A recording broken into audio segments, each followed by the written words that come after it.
Sejam todos bem-vindos a mais uma live do Esporte Números. Meu nome é Nivaldo, essa gravação é feita no Instagram e depois também vai para o YouTube. E hoje temos mais uma edição do nosso quadro Conectando Paixões, quando a gente traz aqui um torcedor de outro clube brasileiro e a gente troca ideias, troca experiências sobre os clubes. Nosso convidado de hoje é o grande Léo, Leonardo Maciel, mais conhecido como Fala do Galo aí, Léo. E é isso que ele vai fazer aqui hoje com a gente. Bem-vindo, Léo. Obrigado por aceitar o convite. Orivaldo, poxa, que alegria estar aqui, cara. Alegria, primeiro ter recebido o seu convite. Muito obrigado. Primeira vez aqui com você. Primeira vez com a torcida do esporte. Primeira vez aí em Recife. Primeira vez com o Brasil inteiro aí conectado, conectando paixões. Muito feliz de estar aqui para a gente conversar. Como você mesmo disse, né? Eu tenho um recente canal no YouTube. Fala do Galo aí, Léo, né? Mais um para comentar as notícias do Atlético. Na verdade, eu não comento notícia não, sabe, Nivaldo? Eu comento os jogos. Muita gente fica achando que eu comento notícia, que eu tenho informações de dentro do clube. Nada disso. Eu assisto o jogo e vou comentando o jogo, vou criticando o jogador, elogiando o jogador e a gente vai resenhando. De torcedor para torcedor, né? É 100% de torcedor para torcedor.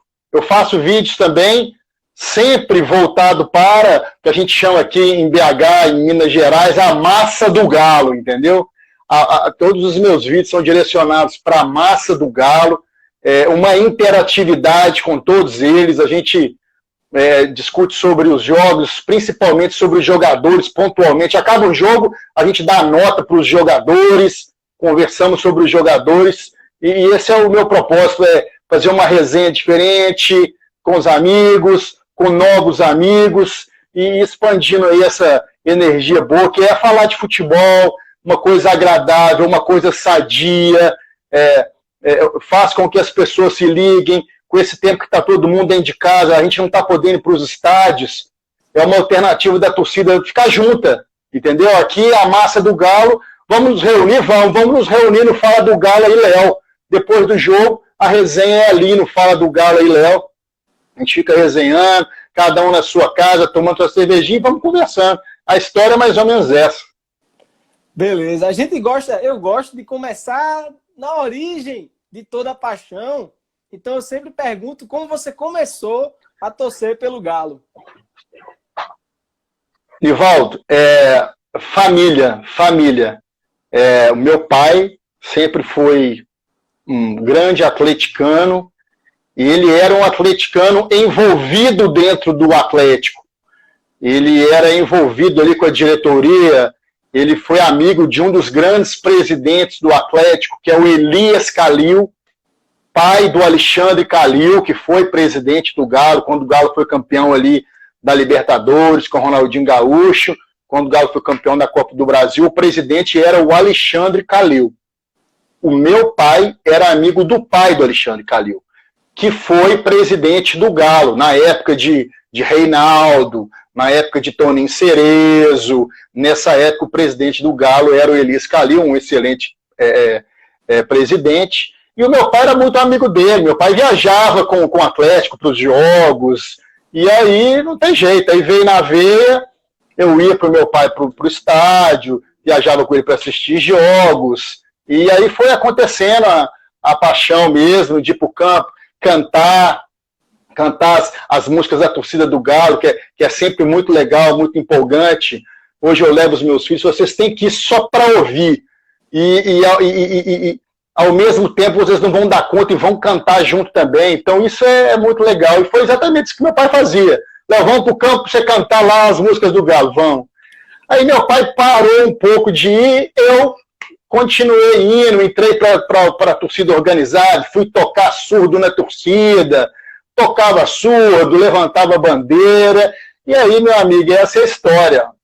A minha origem de atleticano é uma origem de sangue mesmo, é uma origem familiar que gerou todo esse carinho, esse apreço, essa paixão alvinegra de compor a massa atleticana e torcer para o Galo. Luiz José Faria já falou aqui que viu o Reinaldo jogar, realmente foi um craque.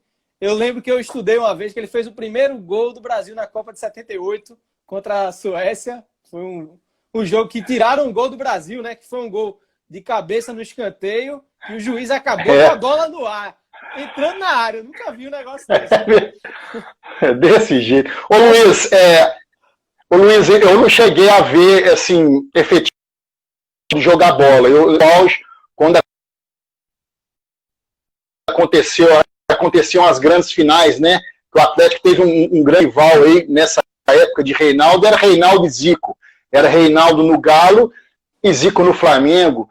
Campeonato Brasileiro, Copa Libertadores da América, muito, muito polêmico esses jogos de Atlético e Flamengo. Naquela época, eu não vi ao vivo o Reinaldo jogar bola. Sei como é, essa questão de Flamengo e Atlético Mineiro aí. Não vou nem dizer do lado de quem eu tô, porque eu quase sempre tô contra o Flamengo, né? Mas seguindo aqui... Mesmo rubro-negro? Mesmo rubro-negro? Não, mas querendo roubar o título da gente, não dá, né? Histórico. A vida inteira essa discussão, Flamengo Sport, quem é o campeão, hein? Verdade. Diego Siriaco tá perguntando aqui se o pessoal do Atlético sente falta de Mansur, lateral esquerdo. É uma brincadeira que fazem, porque foi um jogador que teve uma passagem terrível aqui. Olha, quem foi que perguntou? Eu perdi o nome aqui. Diego Siriaco. Ô, Diego, quem é Mansur, meu amigo? Esse cara jogou no Galo, então vou te falar, senti falta nenhuma. Péssimo lateral. Eu acho que ele não chegou a jogar nenhuma partida como titular do Galo. Esse rapaz, muito ruim de bola. Vocês devem ter sofrido com ele aí também, viu? Sofreu. Ele era reserva de René. Quando o René foi pro Flamengo, ele forçadamente começou a jogar. O pessoal, ih, rapaz, esse aí não dá, não. Olha o Diego falando, craque, até imagina, né? A raiva que vocês devem ter passado com ele, igual a gente passou aqui em BH. Esse deu raiva, viu? Léo, agora eu vou começar a entrar naquela parte de conectar as paixões mesmo. Eu gosto de pedir a opinião, depois eu dou a minha também. Qual a sua visão aí de Minas, de BH, sobre o Esporte Clube do Recife? Bom, para nós aqui em Belo Horizonte, o Esporte Clube Recife, rubro-negro aí, é um dos grandes do Nordeste, né? É um time que está sempre aí nas cabeças do Nordeste, tem como rival aí o Santa Cruz e o Náutico, não é isso? Isso. Mas a maior rivalidade, na minha opinião, do esporte é com o Bahia. Porque, assim, nacionalmente, eles disputam ali quem é o maior do Nordeste, né? Sim. Eu não sabia que tinha essa rivalidade interestadual para a disputa da Copa do Nordeste. E a gente vê que o esporte sempre teve bons jogos com o Galo, né? O que eu posso dizer, assim, é quando a gente vai assistir o jogo do esporte, e eu vou ser muito sincero, eu acho muito legal a gente no Mineirão lotado, quando entra o time do esporte no Mineirão, eu acho que a camisa do esporte é muito bonita, aquela camisa horizontal preta e vermelha, quando entra no estádio, aquilo ali faz uma diferença, que aí a gente do Galo vai vaiando, seu bicho, olha que bacana, dá um volume, é bonito, entendeu? Eu acho muito bonita a camisa do esporte quando entra no jogo, com o estádio lotado, até a torcida com esse preto e vermelho na horizontal, acho muito legal. Essa camisa que você tá aí, é Real Madrid, o que é isso aí? Não, eu tô com a vertical de 2015, é porque é de um jogo que eu vou falar daqui a pouco. É porque eu vou falar daqui a pouco. Então tá bom. Eu tô antecipando. Tá. E aí, bom, a gente pensa o seguinte, o esporte é um time que tem grandes, já tiveram excelentes e grandes jogadores, eu acho que a gente vai falar isso num quadro daqui a pouco, né, numa pauta aí sobre jogadores exponenciáveis aí no mundo inteiro, e é um time cascudo, sempre cascudo, é um time que sempre teve, eu sempre pensei nisso, o esporte sempre teve jogadores semelhante à teoria do Galo, jogadores aguerridos, jogadores que jogam com mais raça e menos técnica. É igual aqui em BH é o seguinte, o Galo é o time da raça e o Cruzeiro é o time da técnica. É mais ou menos isso que a gente enxerga no esporte. O esporte é igual o Galo. Eles gostam de jogador com raça, que vai atrás e que luta. Você perde a bola, vai lá e tenta roubá-la de novo. E aí é a visão assim, que a gente tem de paridade em relação a isso. A exigência da torcida é essa, é raça, é intensidade, e já os outros torcedores, eu não sei como é que é, mas aqui em BH é mais técnico. Não, a gente quer bola na rede, é correr, fazer gol, roubar a bola, entra lá e faz o gol, entendeu? Então a gente entende que o esporte tem essa semelhança pelos jogadores históricos do esporte, e até porque eu estava dando uma olhada, muitos jogadores do Galo vão para o esporte, né? E muitos jogadores do esporte já vieram para o Galo, exatamente porque o tipo de jogador que esses clubes gostam, né, são semelhantes. Então, acho isso muito legal nessa paridade entre esporte e Atlético Mineiro. A gente gosta daquele jogador que aquele passe bem longo que não vai dar para chegar, mas ele corre até o fim, dá aquele carrinho, não alcança, mas a gente gosta do esforço do cara, né? É aquele cara que a bola tá saindo para lateral e não vai pegar e dá um bico. Ele dá um bico lá na torcida, faltando 1 minuto para acabar o jogo. Dá um bico, é isso aí.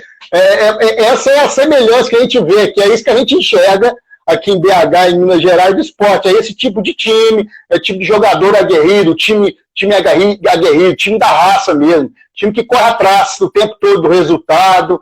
A gente sabe das limitações, Enivaldo, a gente sabe das limitações a nível de dinheiro, né? A gente sabe das limitações para o eixo que a gente tem, por exemplo, o eixo Rio-São Paulo, o que eles têm de dinheiro lá é diferente o que Minas Gerais tem, é diferente o que vocês aí têm no Recife também.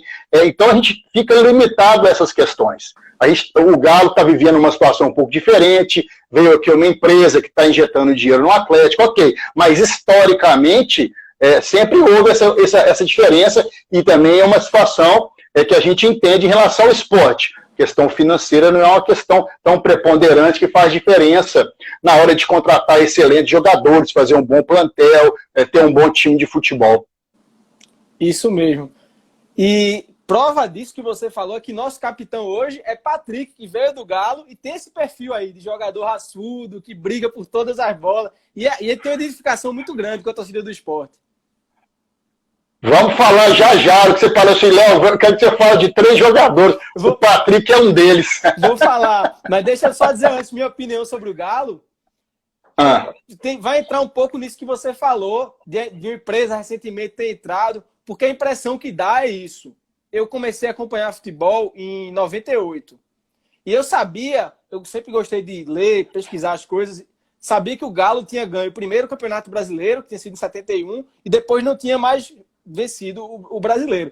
E sempre estava ali, disputando nas primeiras posições, tanto que até hoje o Galo só caiu uma vez e subiu de primeira, foi junto com o Sport até, e é um time que é o time de primeira divisão, indiscutivelmente, sempre está lá e tal, mas só que estava há algum tempo sem grandes conquistas. E aí você teve a Libertadores de 2013 e a Copa do Brasil de 2014, com todo aquele componente de tomar 2-0 na ida, 1-0 na volta e ainda reverter para 4-1 2 vezes, né? Tanto com o Corinthians quanto com o Flamengo, e dar aquele espírito de raça e uniu com a mentalidade vencedora de um time que estava muito tempo sem grandes títulos e de repente emenda 2 grandes títulos seguidos, 2 Copas importantíssimas, que são a Libertadores e a Copa do Brasil. E tanto que o Galo, nos últimos anos, virou figurinha carimbada na Libertadores, o que não era. Nos anos 90, o Galo não ia tanto, e de repente, 2005, 2007, 2008 para cá, começou a ser uma figura mais frequente na Libertadores. E hoje eu vejo que é um time grande que retomou a grandeza que talvez tenha ficado um pouco adormecida. Eu digo um pouco porque, mesmo com essa sequência sem grandes títulos, só foi 1 ano na Série B e, mesmo assim, subiu de primeira. Então é isso que eu vejo. Um grande time que passou um tempo, entre aspas, adormecido e, nos últimos anos, está aí a todo vapor. O Galo, historicamente, Nivaldo, como você bem disse, ele foi o primeiro campeão brasileiro, né? 1971 no Campeonato Brasileiro. E ele sempre teve grandes times, teve grandes jogadores históricos assim, de seleção, né? Quer dizer, a Copa de 82 tinha muitos jogadores do Atlético ali, Paulo Isidoro, Toninho Cerezo, o Reinaldo não foi, mas ele era do time, Éder Aleixo. Só que engraçado, esses grandes jogadores, essa era de craques que o Galo teve para que, inclusive, alimentaram a seleção brasileira, realmente o Galo não teve grandes títulos, embora disputou todos, chegou em todos. Chegava, mas na hora do vamos ver, eu fiz um vídeo esse final de semana sobre isso, sexta-feira, falando da história do Atlético nos campeonatos brasileiros, o que fez o Galo perder de 9 a 10 títulos brasileiros. Perdeu uma final contra o São Paulo, onde ele estava a 10 pontos na frente do São Paulo, estava invicto o campeonato inteiro, mas na final empatou de 0-0 e perdeu nos pênaltis. Então, a partir daí, historicamente, dava muito azar, era juiz que expulsava 3 jogadores do time, quando a gente teve a final com o Flamengo da Libertadores da América, pegou os 3 melhores do Atlético e expulsou. Então, a gente teve muita essa dificuldade, sempre esbarrando. Eu não gosto de nunca falar que é culpa de arbitragem, né? Mas atrapalha, às vezes atrapalha. Então, o Galo, historicamente, teve esses problemas com a arbitragem, com azar. E aí veio 2013, que contrataram excelentes jogadores, né? Veio Tardelli, Ronaldinho Gaúcho, Jô, Pierre, Leandro Donizete, Leonardo Silva, Hever, e aí fez um grande time de futebol, e mesmo assim nós passamos sufoco. Na Libertadores, na quarta de final, semifinal e final, a gente perdia os jogos lá fora e tinha que se virar para ganhar aqui dentro, e era nos pênaltis, e acabou que a gente conseguiu ganhar. Você comentou da Copa do Brasil, olha para você ver, não foi só Flamengo e Corinthians que a gente teve que ganhar. A gente teve que ganhar nas oitavas do Palmeiras, depois Corinthians, Flamengo, e a final foi contra o Cruzeiro. Então, se você parar para pensar, foi a Copa do Brasil mais difícil, porque você pegou só time aí, você não pegou um brasiliense que de vez em quando aparece, você não pegou um time de terceira divisão que primeiro que aparece. Essa Copa do Brasil foi só casca grossa. Palmeiras, Flamengo, Corinthians e o Cruzeiro na final, que a gente saiu vitorioso, ainda bem. Mas só para valorizar a nossa, viu, de 2008, a gente pegou Palmeiras, Inter, Vasco e Corinthians. Foi difícil também, viu? Eu não sabia. Palmeiras, Inter, a mesma coisa. Vasco e Foram 4 oitavas, quarta, semifinal, só casca grossa. Aí é muito mais valorizado, é muito mais difícil fazer um negócio desse. Quer dizer, excelente. Aí vale cada centímetro da taça, né, cara? Aí vale demais. Com certeza. Só faltava aqui. Agora imagina essa sequência que você falou aí. Qual foi a sequência? Afinal, qual foi a sequência? Palmeiras nas oitavas, Inter nas quartas, Vasco na semi e Corinthians na final. Agora imagina o Bahia na final da Copa do Brasil, essa aí. Imagina. Vai Bahia e Sport na final da Copa do Brasil. Entendeu? Aí você vai e ganha. É a mesma coisa nossa, que a gente pegou o Cruzeiro, que é o maior rival nosso aqui no estado. Se bem que agora não é mais, né? Cruzeiro agora time está na segunda divisão, a gente não está nem conversando muito aqui com os cruzeirenses em Belo Horizonte, não. Aqui a gente conversa só com o pessoal, a gente conversa aqui só com a turma aqui da Série A, primeira divisão, segunda divisão a gente deixa para quando eles subirem, a gente volta a conversar com eles novamente. No momento não está dando para dialogar com o time da segunda divisão, não. Luiz José Farias fez um comentário legal aqui, né? Que Dadá Maravilha foi campeão brasileiro pelo Galo e depois virou ídolo aqui. Foi campeão pernambucano em 75 e em 76 ele fez 10 gols no mesmo jogo. Até hoje é um recorde histórico. Tem outro jogador empatado com ele, se eu não me engano, mas ninguém fez mais de 10 gols em um jogo oficial de futebol na história. Então ele tem esse recorde aqui também pelo Sport. Mas vamos entrar agora na parte dos jogadores que você já estava querendo falar. Diga aí primeiro, quando você pensa no Sport, quais são os 3 primeiros jogadores que vêm na sua cabeça? O primeiro jogador que vem na minha cabeça quando a gente fala de Sport é o Juninho Pernambucano. Esse é o primeiro jogador que, a hora que eu vejo essa camisa sua aí, é o cara que vem na minha cabeça, é o Juninho de Pernambucano. Que eu tava lendo sobre ele, cara, eu não sabia. Ele é o melhor batedor de falta do mundo, da história, e eu não sabia. Eu fui dar uma lida aqui agora pra gente conversar, quer dizer, e ele, brincadeira, jogou demais no Sport, é fruto do Sport, né, da casa do Sport.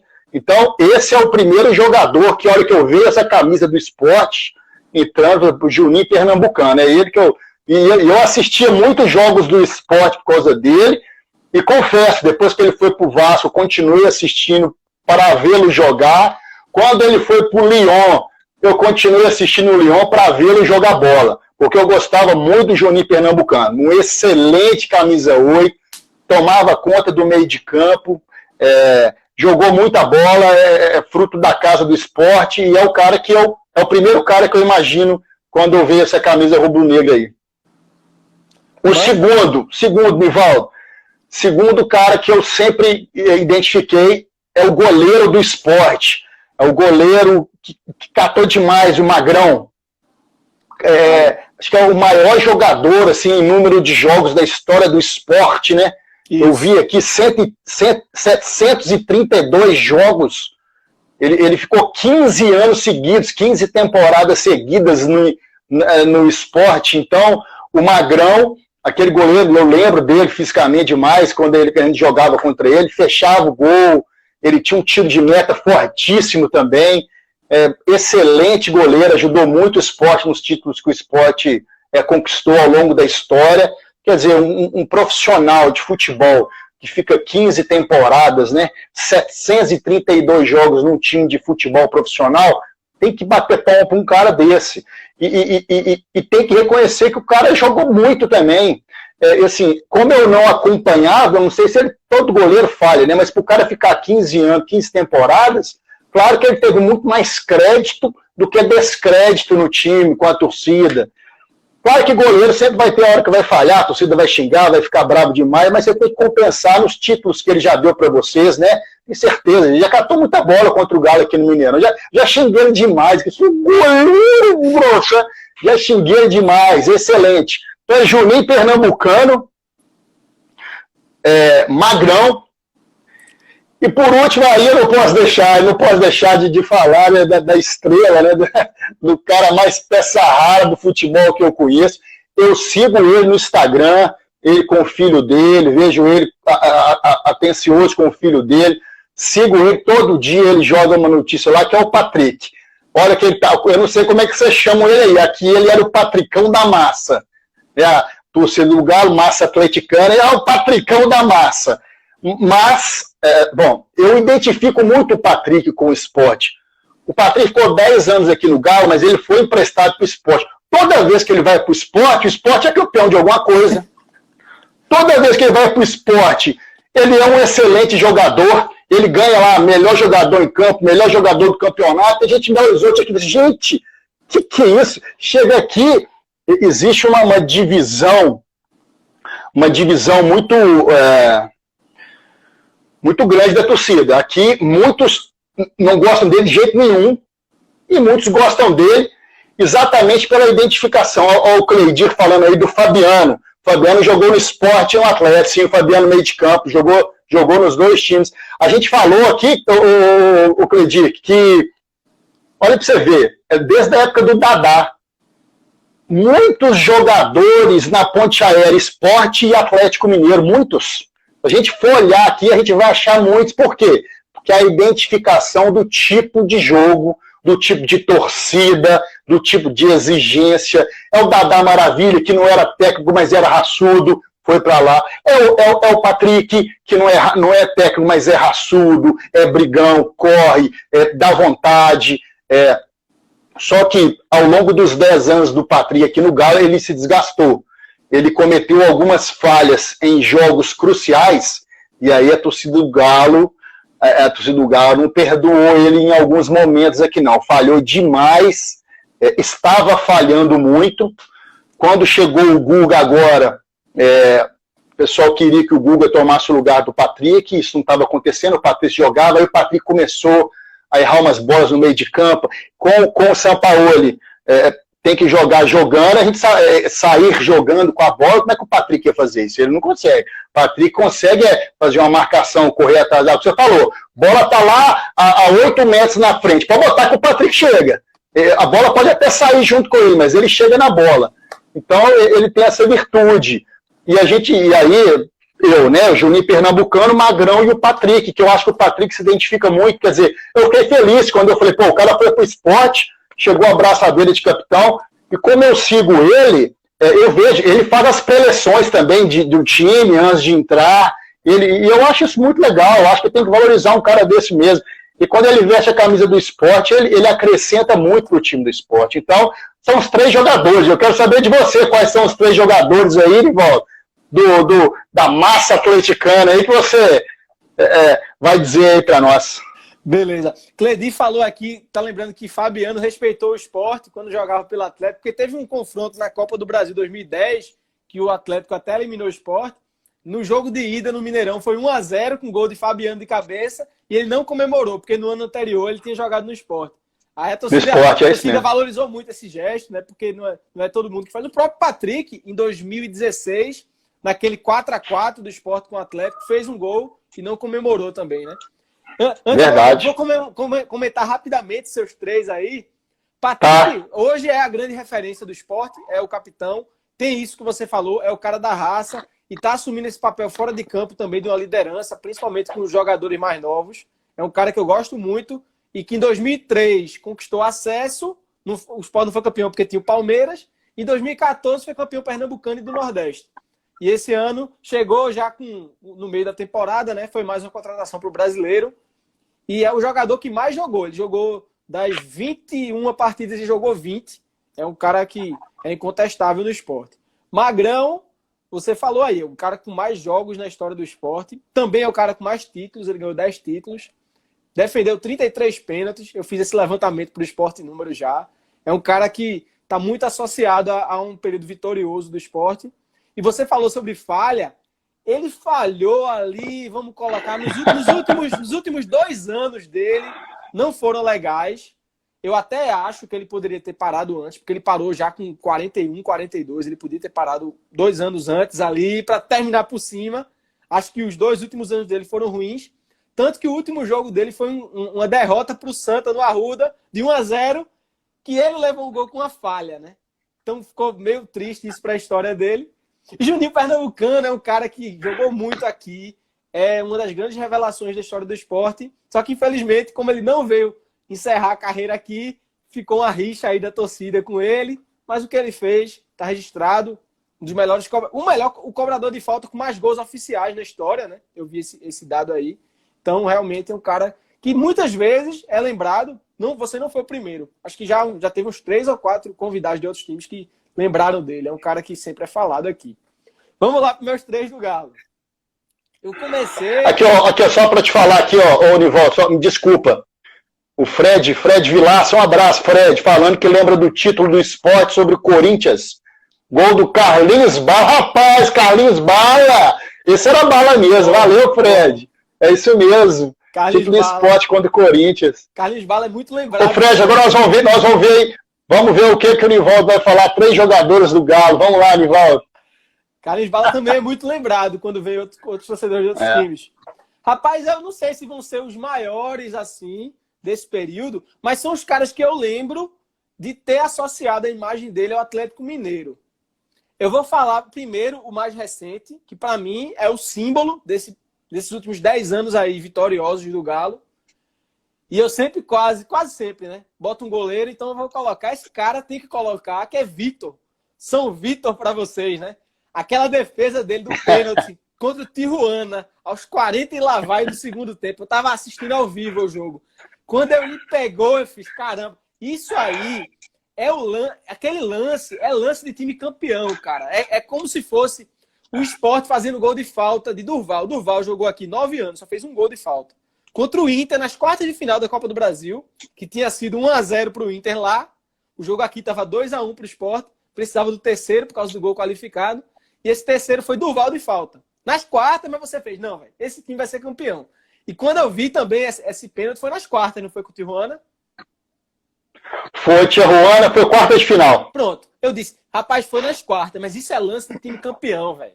No último minuto, praticamente, o goleiro pegar... Praticamente. Deixando o pé. Eu acho sensacional isso, porque ele passou na bola, mas ele deixou o pé. Então é um lance que tem que estar imortalizado na história do Atlético Mineiro. E tenho certeza que vocês também consideram ele um dos maiores ídolos da história do clube. Não tenho nenhuma dúvida disso, até pelo simbolismo desse lance para a maior conquista da história do clube, que foi a Libertadores 2013. Ele tá tão imortalizado que eu tenho uma camisa do Galo, que uma turma me mandou fazer, eu tenho uma camisa do Galo, que atrás é a foto dele deitado, defendendo o pênalti com o pé. Eu tenho isso guardado, e como o Fred está falando aí, imortal, né? Já estou até comentando o seu apontamento sobre o Vitor. De fato, nos últimos 10 anos ele foi ídolo aqui, conquistou os maiores títulos da história do Galo para o Galo. Então, ele está marcado e vai ficar marcado. Ainda está jogando aqui com a gente. Ele é o terceiro reserva, né? Chegou o Everson, temos o Rafael. E o Vitor está ali contribuindo. Quando tem gol, ele corre lá. Quando acaba o jogo, os 3 goleiros saem juntos. O Vitor é o líder dos goleiros lá. Entendeu? Ele é um líder ali, ele é um exemplo. Quer dizer, tá lá, eu acho que ele tá igual você falou do Magrão. O cara fez uma história e tudo, só que ele tá chegando a hora, ele começou a ter algumas falhas, a tudo começou a ficar regalada, mas aí mudaram-se lá, chegou o Rafael primeiro, chegou o Wesley, tudo tem seu tempo. Mas, de fato, esse aí está imortalizado, é um dos imortais, cheio de camisa com foto dele, com esse lance da defesa do Tijuana, e vou falar, e tem mais lances também, que ele já salvou o Galo também. Nós saímos na semifinal contra o New Osborne, ele pegou pênalti na disputa de pênalti, ele pegou pênalti na final, então ele é considerado sim um ídolo nosso aqui, principalmente dessa geração de 2000 para cá. E eu vou falar. Qual que é o segundo? Eu vou falar outro que está mais ou menos nesse período, acredito que até um pouco antes, porque eu vou lembrar de um jogo que o Sport foi eliminado aqui, eu falei dessa Copa do Brasil de 2010, perdendo lá de 1-0 com esse gol de Fabiano, e aqui foi um 2-0, e o gol que fechou o caixão foi desse cara, que também tem um gol na final da Copa do Brasil 2014 contra o Cruzeiro, Tardelli, né? Ele chegou aqui na cara do gol e matou ali o Sport, em plena ilha, eliminado. E tem esse gol aí também. Na final da Copa do Brasil contra o Cruzeiro, o Galo já tinha ganho a primeira, né? E esse segundo jogo foi 1-0, gol de cabeça ali de Tardelli. Chegaram até a pedir impedimento, mas ali não precisava nem de VAR, né? O cara saiu atrasado e deu condição. O segundo cara que eu vou lembrar aí, esse atacante Diego Tardelli, que eu acho que também é importante para vocês aí na história, porque faz esse gol aí na final, né? Orivaldo, ele é tão importante, mesmo dentro de campo, quando ele jogou aí com esse grande time, com o Vitor, com o Ronaldinho, fez muita diferença para nós na Copa Libertadores, foi o expoente máximo na Copa do Brasil, ele foi o cara que jogou muito bem a Copa do Brasil, foi o melhor jogador do Galo, na minha opinião, na Copa do Brasil, fez o gol da final e tem uma importância muito grande para nós, é o que você falou, é o contrário do Juninho Pernambucano. O Tardelli, ele se identifica com o Atlético. O Tardelli foi jogar fora e ele continuava seguindo a turma do Galo, tô aqui, teve gol hoje, vamos lá, Galo, quer dizer, ele jogando lá na China, ele acompanhava, ele foi pro Grêmio, ele voltou da China, foi pro Grêmio, aí no Grêmio ele ficou quieto ali, mas não se deu bem no Grêmio, acho que ele não jogou bem, a torcida do Grêmio lá não ficou satisfeita com ele, veio pro Galo agora e deu um azar danado, né, cara, que ele quebrou o tornozelo num jogo treino com o América Mineiro, jogo não valia nada, e quebrou o tornozelo, e aí ele está 4 meses parado, não sabemos como ele vai voltar, mas eu concordo com o seu segundo nome, o Tardelli também, para essa geração de agora, do time vencedor do Galo, o Tardelli é um expoente que será sempre lembrado aí pela torcida do Atlético. Tanto é, olha que interessante, desculpa te cortar, mas é legal isso. Nesses jogos que estão fazendo aí com a torcida, sem torcida, existe o DJ que coloca a música da torcida rolando, né? Fazendo frições geral para os jogadores. E aí o que acontece? No último jogo do Atlético, o DJ colocou o que a torcida do Galo cantava pro Tardelli, né? Que era Tardelli, gol, gol. E o Tardelli estava assistindo o jogo em casa. Aí ele gravou, ficou louco, falou, puta, que legal e tal. Então, Então, ele tem uma identificação, isso bombou aqui nas redes sociais. Então, o Tardelli também, sim, é um ídolo aqui para nós. Agora, o terceiro, eu não sei se vocês vão achar que é ídolo, mas é porque é uma lembrança que eu tenho do primeiro grande time que eu vi do Galo, que foi o time de 99, como eu comecei a ver futebol em 98. Em 99, o Galo foi vice-campeão brasileiro e tinha um cara que estava fazendo gol todo jogo, que inclusive fez gol no Sport, que é Guilherme. Não deve ser um dos maiores da história para vocês, mas é o primeiro cara que eu lembro do maior Galo, vamos dizer assim, o Galo mais forte que eu vi quando eu estava começando a acompanhar ali, em 99. Então foi Guilherme. Fez um gol até aqui no Sport na Ilha, que o jogo foi 1-1. Guilherme fez 1-0 e quem empatou foi Juninho Petrolina, que também passou por aí. Olha, Guilherme, ele é lembrado porque em 99 ele foi artilheiro do Brasileirão. E dentre aqueles jogos que eu falei para você, esse era um campeonato que o Galo tinha totais chances de ser campeão brasileiro. Ele tinha do lado dele, Nivaldo, um cara que é mais ídolo que o Guilherme. Sim, eu imagino. Que é o Marques. Entendeu? O Marques, para nós aqui, o Marques mora aqui em BH, joga bola nos clubes aqui, ele foi deputado. Então, o Marques era o parceiro do Guilherme ali.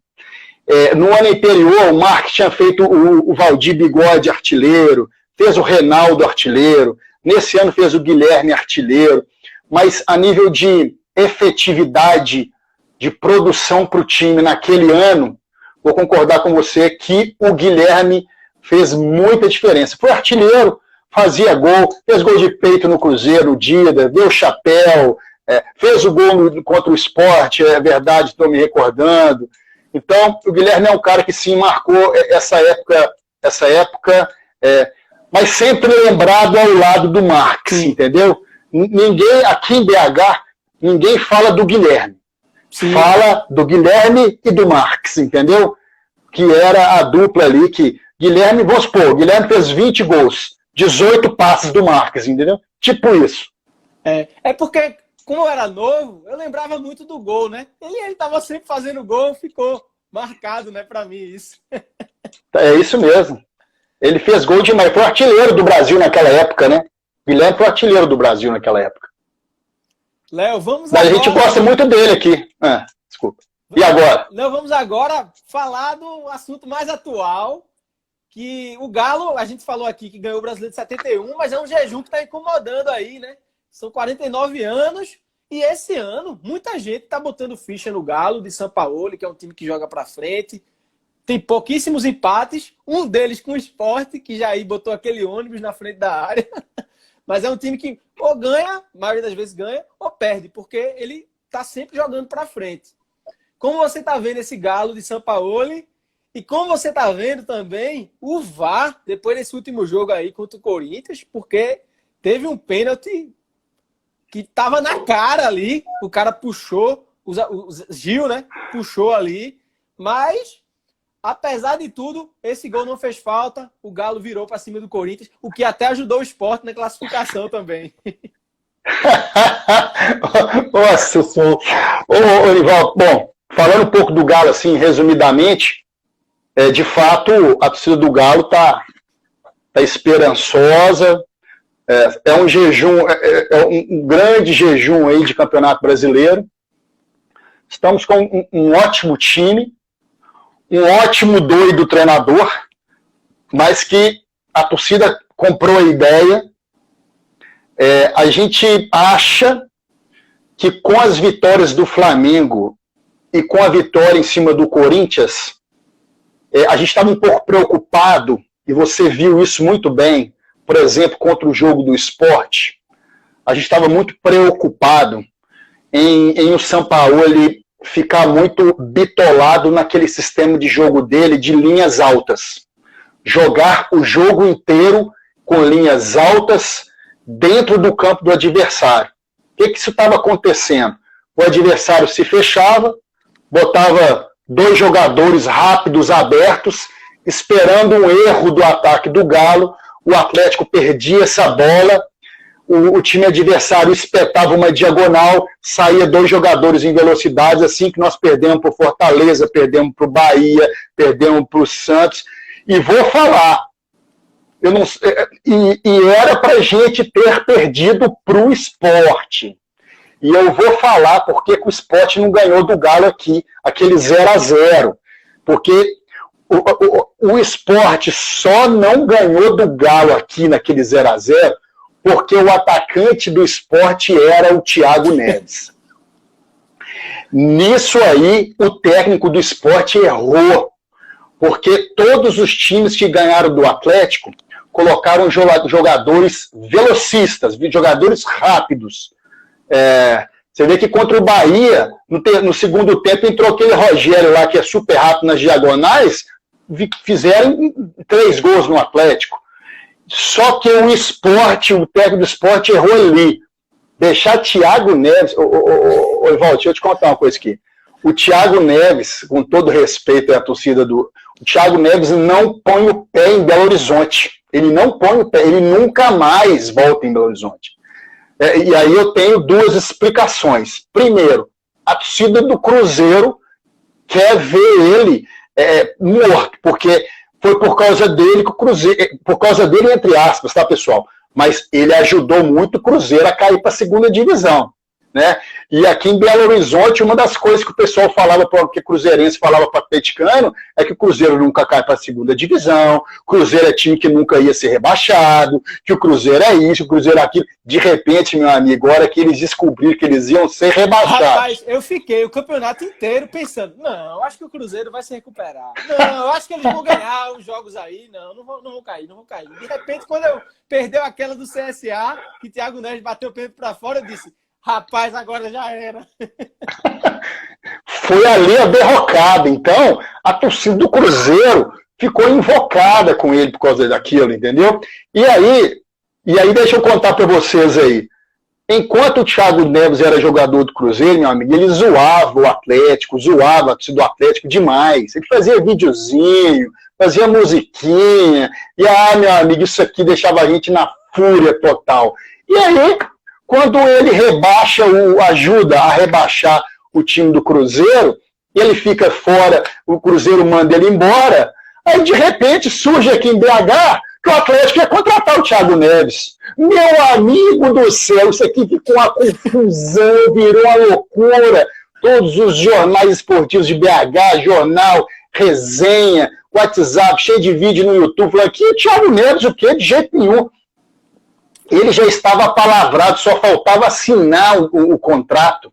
Só que o frisson que deu aqui na massa do Galo foi tão grande, isso chegou na diretoria do Galo, que eles desistiram de contratar o Thiago Neves. Porque, gente, esse cara ficou no Cruzeiro, detonou o Atlético enquanto esteve no Cruzeiro, agora ele vai vir para o Atlético, não, a gente não aceita. E aí a gente mostrou assim, houve uma força da torcida em relação a isso, que realmente o Thiago Neves não veio, aí ele foi para o Sport. Então, voltando agora, tirando essa... eu acho que o Sport só não ganhou do Galo no 0-0 porque o Thiago Neves era o atacante. Se fosse qualquer... Tanto aí eu não sei quem foi que entrou ali no lugar dele, no final do meio do segundo tempo para frente, um rapaz mais novo e super veloz, a hora que esse cara entrou, eu falei assim, não vou perder o jogo. O cara começou a arrumar um fuzuê ali, falei assim, esse cara vai entrar dentro do gol de novo do Atlético. Nós vamos tomar contra-ataque do Sport de novo. E aí ainda bem que o juiz terminou o jogo. Se tivesse mais 5 minutos de jogo, o Sport ganhava aquele jogo. Então, voltando ao que você me perguntou, como é que tá?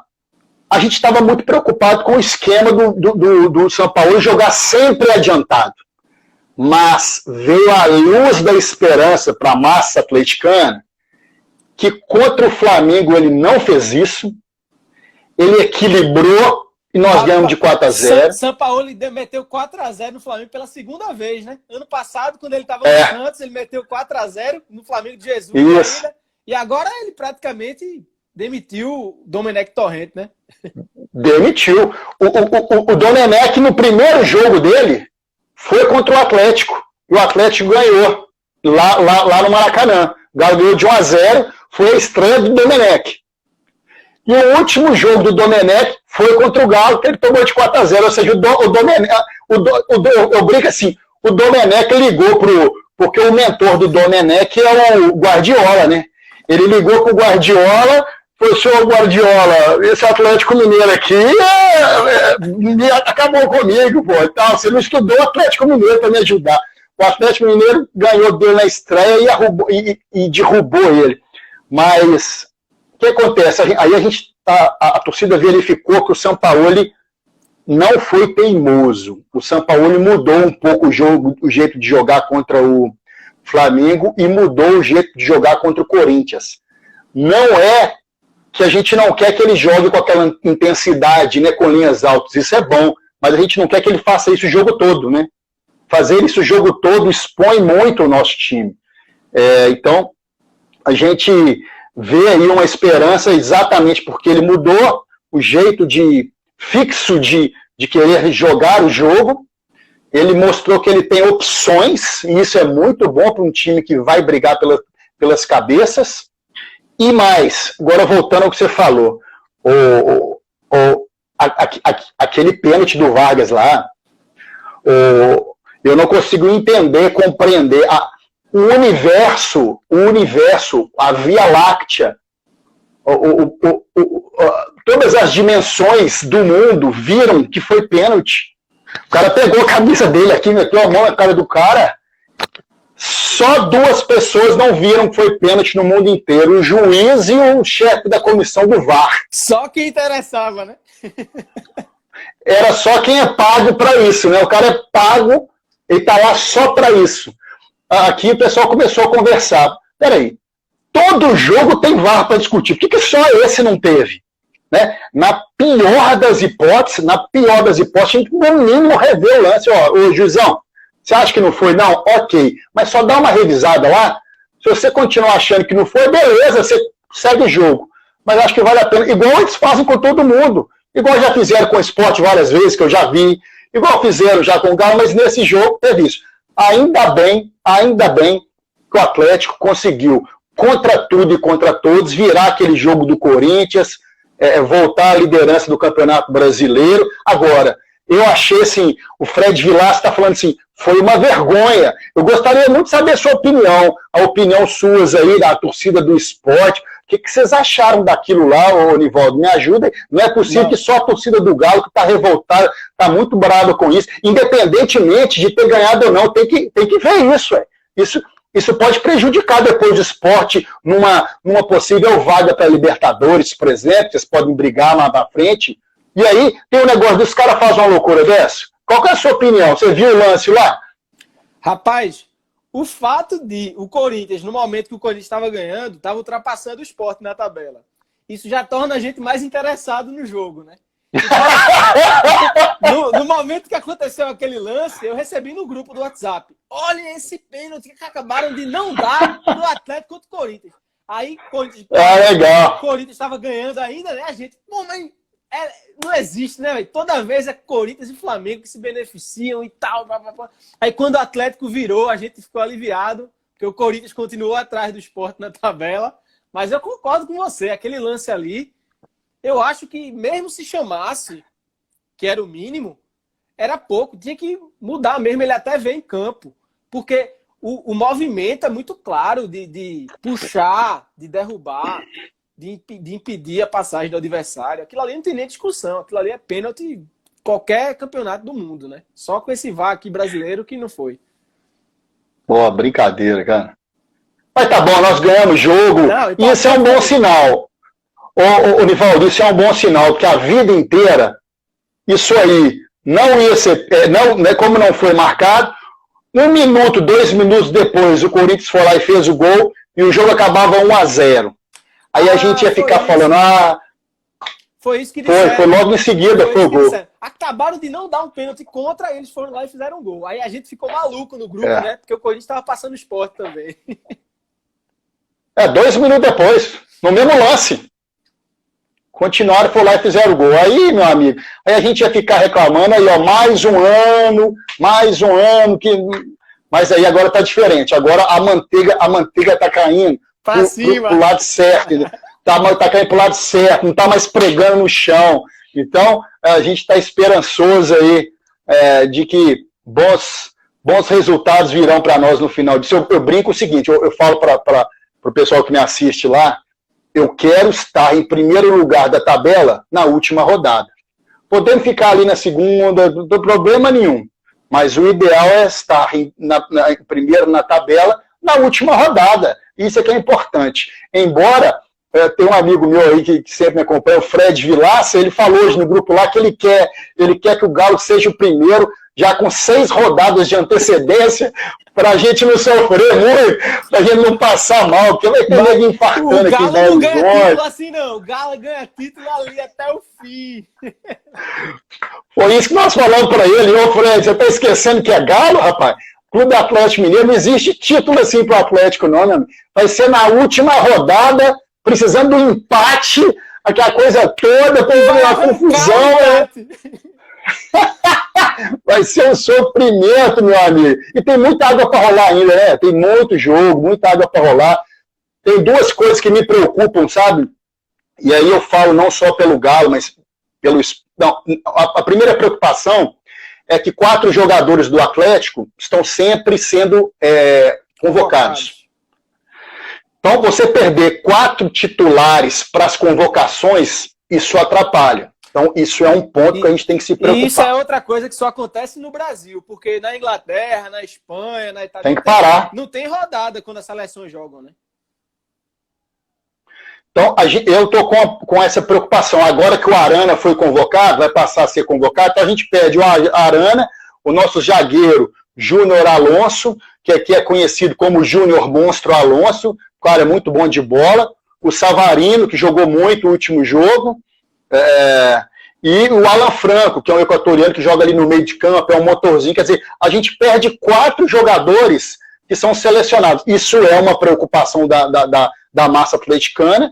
E essa doença que está aí, esse Covid também, é uma preocupação. Quer dizer, o Alan Franco foi diagnosticado com Covid lá na seleção equatoriana, entendeu? Então, a gente não sabe se ele estava, aí já fizeram os testes nos jogadores aqui do Galo, tá todo mundo ok, aí isso pode acontecer com o esporte, então tem essa preocupação também. Embora o Santos, estava todo mundo lá com Covid, jogaram com o time todo desfalcado, ganhou do Internacional, né? Então isso pode ser que não tenha muito a ver. Léo, pra gente fechar, eu vou pedir para você falar rapidinho, eu vou falar rapidinho também, porque a gente já estava estourando o tempo aqui. Você falar 3 vitórias marcantes do Galo em cima do Sport. 3 vitórias marcantes. A primeira delas foi a maior goleada da história entre Atlético e Sport. Embora a maior goleada foi o contrário. O Sport aplicou uma goleada no Atlético de 6-0 e o Galo em 2018 fez 5-2. Então essa para mim é importante. A vitória na segunda divisão, quando o Galo subiu, embora os 2 times subiram juntos, né? Os 2 times subiram juntos. Então eu tenho essa vitória de 5-2 em 2018, que foi a maior vitória a nível de gols. A vitória importante para nós na segunda divisão, que ambos os times subiram. 2-0. E aí você vai me... 2 gols foi 2-0. 2 gols de Rony, né? Rony jogou muito para nós na segunda divisão. E aí você vai me desculpar, meu caro amigo. A terceira vitória mais importante da história vai ser o próximo jogo, Atlético Sport na Ilha do Retiro, que a gente precisa somar 3 manhãs. E é na reta vai ser final, o próximo. É na reta final. Vai ser a próxima, meu amigo. Gostei, foi criativo, gostei, valorizei esse tem que ser, tem que ganhar a próxima. Eu vou falar aqui, o Sport... E você? O Sport tem umas goleadas, assim, em cima do Atlético Mineiro, muito marcantes. Eu tô com a camisa de um aqui, que é de 2015, que foi um 4-1 na Ilha. Teve gol de Matheus Ferraz de cabeça, gol de Diego Souza, teve um gol de Maicon Leite de fora da área, que Vitor estava mal colocado. Foi um 4-1 importante para aquele time disputou ali para uma vaga na Libertadores, terminou em 6º, mas só começou o G6 no ano seguinte, né? A gente se bate até hoje, porque foi 6º no ano que iam 4, só que tinha a 5ª vaga ainda, que alguém foi campeão da Copa do Brasil. Resumido, foi até o 5º, o Sport ficou em 6º. Aí a gente se martela até hoje por causa disso, né? Eu lembro disso. Foi uma vitória importante naquela disputa ali, esse 4-1. Aí tem um 4-0 na Copa do Brasil de 2003, que foi na ida na Ilha. Na volta o Galo ganhou 3-1, mas o Sport passou. O Sport passou. E caiu na semi com um gol impedido de Edilson, eu sempre falo. O Flamengo ganhou de 1-0 na Ilha com um gol impedido de Edilson. E lá no Maracanã foi 0-0, com os caras tirando bola em cima da linha no último minuto. Aquelas coisas que só acontecem quando você pega o Flamengo, né? Mas, enfim. E o primeiro lugar, você falou aí, é aquele 6-0 de 2000, com 5 gols de Leonardo, saudoso Leonardo. Sempre gosto de lembrar dele aqui. Na minha opinião, é o maior jogador da história do esporte. Tem gente que acha Magrão, eu entendo essa disputa aí, mas eu acho Leonardo, cara que fez 136 gols, 134 oficiais, ganhou 9 títulos. Magrão passou ele com o 10º no último ano aí. Mas eu acho que esse 6-0 é marcante, porque o Sport tem 2 goleadas de 6-0, que são as maiores do Sport no Brasileirão. Né? O 6-0 no Fluminense, em 96, na Ilha, e esse 6-0 que é no Mineirão. Então, assim, fora de casa, é a maior goleada.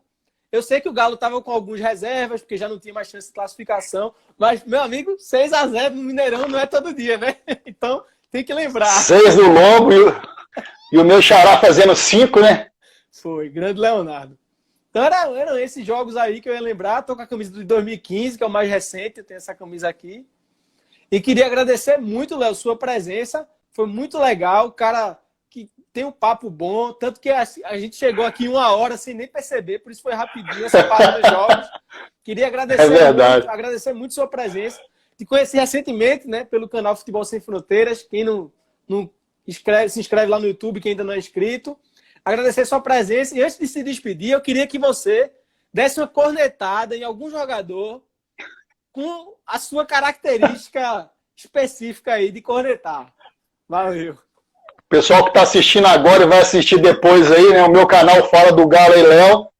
Depois do jogo a gente se encontra, a massa vai no meu canal no YouTube lá e a gente comenta. A gente dá o melhor jogador, né? O melhor jogador ganha o galão da massa.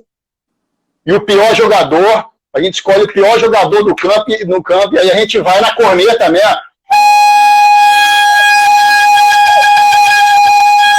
A gente dá uma cornetada no pior jogador em campo. Sempre tem o pior jogador em campo. Então, tem que cornetar. Eu falo o seguinte, não é que eu sou corneta, é que jogador ruim não pode jogar no meu time. É simples assim. Aí tem que cornetar o cara aí, ó.